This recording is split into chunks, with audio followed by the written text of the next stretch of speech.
Hello, everybody, and welcome to the afternoon news edition of Trade the Chain. Happy Monday. It's Monday, the 23rd of August. Ryan, how are you doing? You're looking spiffy today. I'm good. I'm good. Just another day in paradise, as you like to say. And it's so ironic because when you say it, it's actually true. Mm. Um, how was your weekend? Did you have a good weekend? Yeah, I hit the beach a couple times.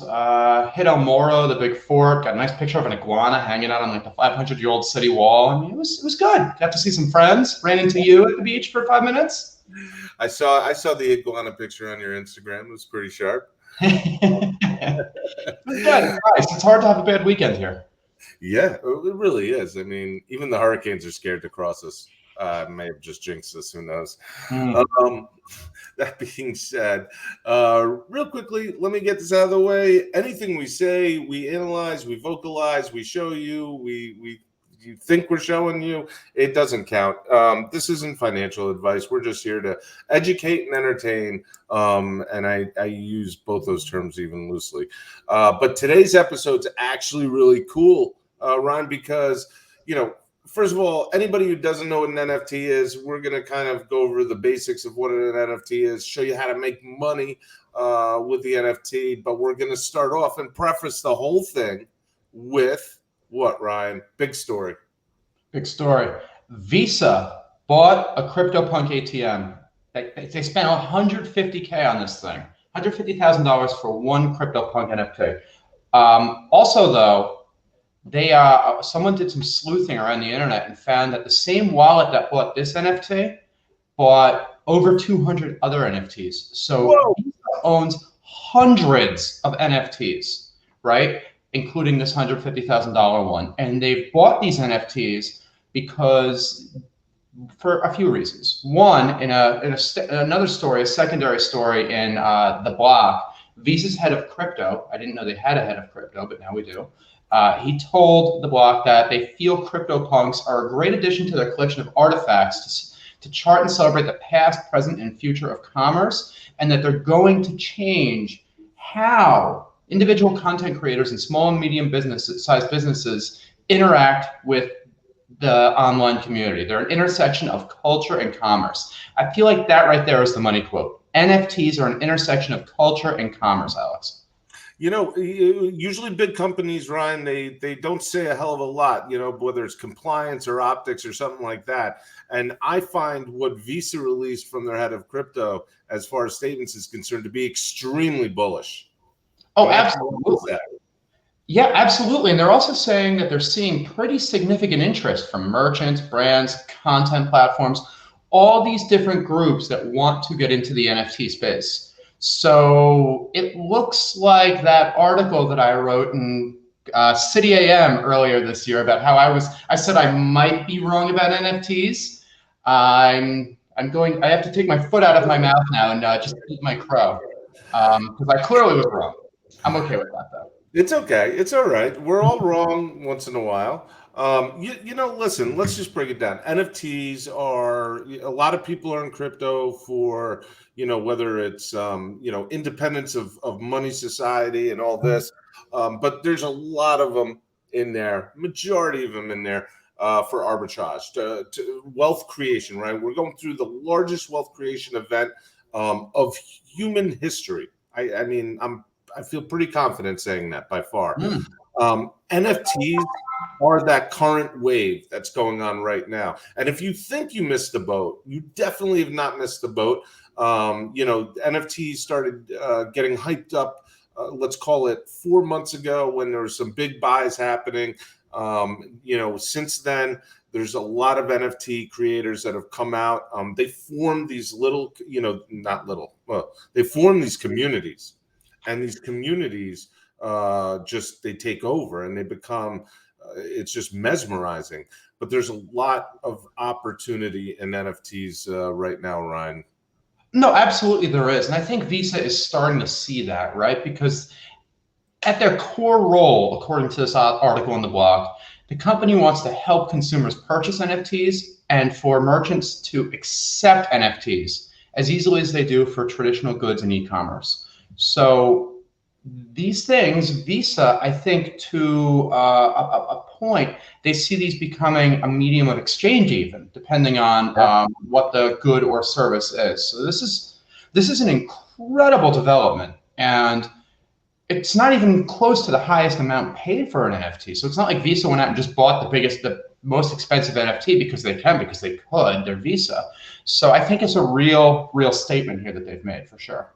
NFTs have been bought for the tens of millions.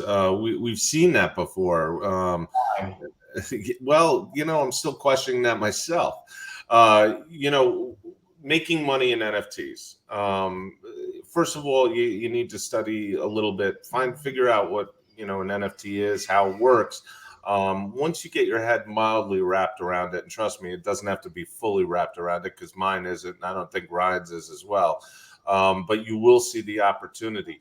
In Trade the Chain members, we have an actual dedicated NFT channel in our member-only Discord, and we have a few resident NFT experts, and they're constantly on a daily basis going back and forth with members on keeping an eye out there, scan the markets, what's hot, how to identify NFTs. Like for instance, we have the CryptoPunks that Visa was talking about here around it came up. These things have different attributes that make some of them rarer than others and some more desirable. So I know we've been teaching our community how to filter those traits down and whatnot. So Ryan, you own a couple NFTs. I do. Yeah, I bought what are they called? Crypto Bulls. The Badass Bulls. Badass Bulls at NFTs. That's right. I bought one for myself and one for my wife. And she took it. I love these things. They're so customizable. There's so much you can do, right? So if you look at all the different attributes and traits they have all these different hundreds of layers. You can change their hats, their jewelry, whether or not they're smoking like Alex always does, or their laser eyes, or, there's all these things that you can do. And each one of them is unique. And there's only one of them in existence. And I think that's the argument that a lot of people in the NFT space make. You have exclusivity, you have scarcity, and you have rarity. And ultimately what you're buying, it's worth to you what you pay for it. But because of this built-in scarcity, much like a lot of the rest of the crypto world, it eventually is expected to go up in value, appreciate in value, like, Basquiat, like that Jay-Z and Beyonce were pictured in front of today for Tiffany, or like a Picasso, or all these other things. Though I'm going to be quite honest with you, I don't ever see an NFT being considered on the same level as a Basquiat, even if one sold for $69 million like Beebles did. I just don't. Look, here's Mike Tyson with laser eyes. That's amazing. Look at that. There's many different NFT platforms, and NFTs just don't run on Ethereum as well. They run on other chains like Polygon and stuff. So the easiest entry, if you haven't done this before, is to go to OpenSea.io. OpenSea.io. Once you're there, you get to explore them.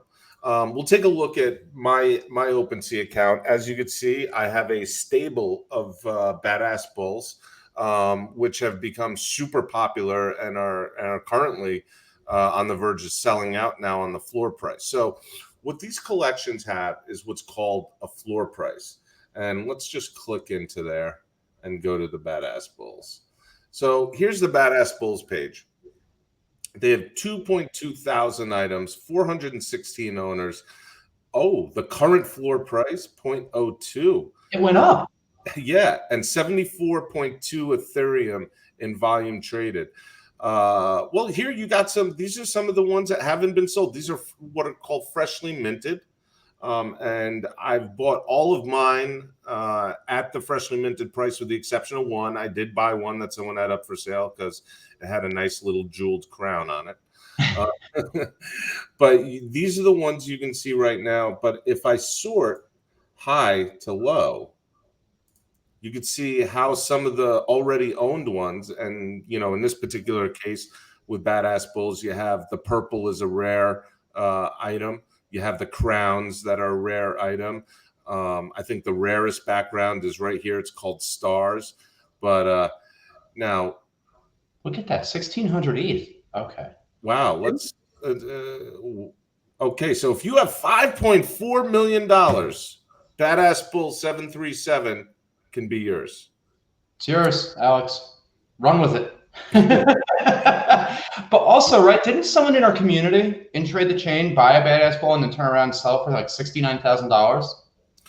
I don't know if it was in Trade Chain community, but I know it was in the somebody in Badass Bulls community did for sure. It was $63,000 one of these Badass Bulls sold for, and considering that you can literally get in at $49 is amazing, because that's what everybody got in on. Yeah, absolutely. When I picked mine up, I picked them both up at $49. Why not? And my wife made hers her Twitter background, the banner across the top. And I am now a Badass Bull on Twitter. I like that jewel crown one, Alex. Nicely done. Yeah, so that's the one I bought off of somebody. I really wanted that jeweled crown one, and I don't think you can even get them that cheap anymore. But yeah, that's as you can see, this one with the little smoke hanging out. That's my Twitter profile pic right now. I also like the ones with the chains. This guy reminds me of Ice-T right here. Well, so like people only first really started hearing about NFTs, right, when that Beeple one sold for $69 million. That's when SNL got into the whole joke, and then everyone else was talking about them. And that's where my article from earlier this year came from, right? I understand the premise of NFTs, and I fully appreciate how they can be used for unique experiences, for unique content, to give you backstage access and original recordings from artists and all of these different things. And that makes absolute sense, and there is a massive future here. And I think that's mostly what Visa is banking on, right? They want those unique experiences for content creators and small and medium-sized merchants. However, do you honestly think we're going to see a wave of like hundreds of these NFTs selling for 69, 70, even $20 million? It just doesn't seem probable. There's always going to be outliers. I don't think that's going to become the norm, though. You know something? I don't know. Listen, you asked me a month ago, I wouldn't have told you that I would have a garage full of Badass Bull NFTs. I've also sold an NFT, which is remarkable in its own right. Nice. So I have both sides of the transactions nixed off my bucket list. But listen, guys, when you come to OpenSea, it's this easy. If you've done a swap trade like at Uniswap 1inch or Relay Chain, this is what you do. You go to OpenSea.io. You're going to have your MetaMask up here in the browser.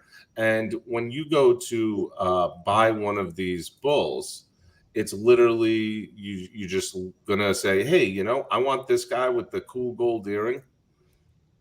You hit the buy now. It's going to prompt your MetaMask just like it would on a swap trade. It'll tell you what the gas fees are going to be. So you got to play around. Average gas fee for me, Ryan, has been about $45 to $49. I pay on average $100 in Ethereum for a Badass Bull all in. About that, yeah. I think I was coming in at like 95, 96 because I bought mine back to back. So at that time, yeah, that makes sense. So that's all you do. You buy it. And then what happens is it puts it right back into your OpenSea's account. So this is my wallet. And so it lives on the blockchain. I am the owner of this thing. And I will look to grow this stable. But yeah, it's interesting stuff. Let's see what cool stuff is here. Let's hit explore randomly and see what comes up. Goons. Crypto goons. Of course there's crypto goons. Crypto goons. Another Badass Bull for sale with a jewel crown. You know what's interesting to what Ryan had mentioned earlier? NFTs are not just static, right? And I'm not talking about the ones like that move, like a GIF would. I'm talking about you can unlock experiences. So there's some NFTs where if you own it, you have the power to unlock an experience that was buried into it. And that could be everything from, a meet and greet to maybe concert tickets to anything just about. And that's what makes it really cool. Absolutely. And like from those concert tickets, let's say you buy like VIP tickets to a major artist.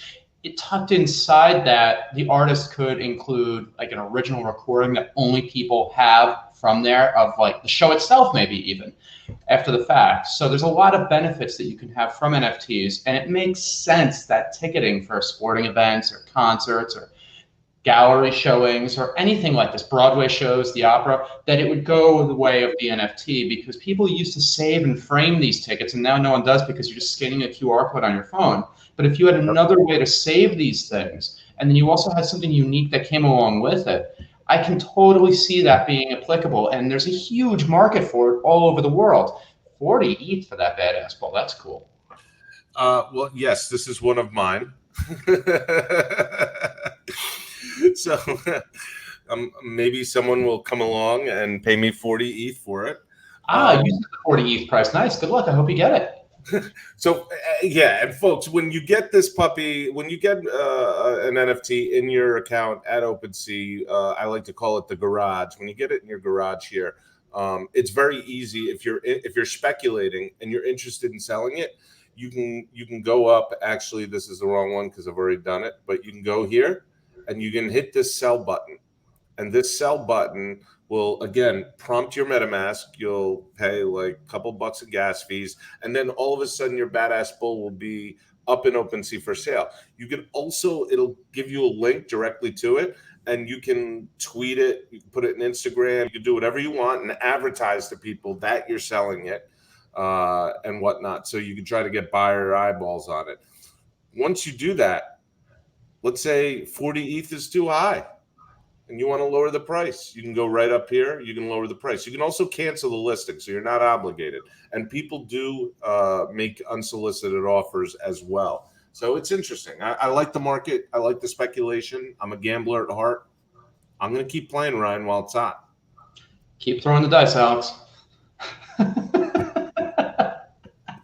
Not a pair of shoes. Ryan, I don't want you to see you buy my NFT for 40 ETH, please. Yeah, I know a certain wife of mine who'd be thrilled with me if I did that, so I think I might avoid it for now. Oh my gosh, very cool. All right, guys, don't forget, head over to OpenSea's OpenSea.io. Check it out. If you're a Trade the Chain member and you're in our members only Discord, go into the NFT channel. It's fascinating, it's highly educational, and you'll get some real sophisticated tips and tricks for making a few bucks. And of course, thank you for letting me do a shout out to the Badass Bulls. I have enjoyed being in their community. So, they're a lot of fun. They're a great group of people. I love the Badass Bulls community. Absolutely. 100%. All right, guys. With that being said, hang on to your handlebars. Ryan and I are going to see you tomorrow afternoon for another dose of news. It's going to be hard to beat Mondays. This was exciting, but it was fun. Bye, everyone.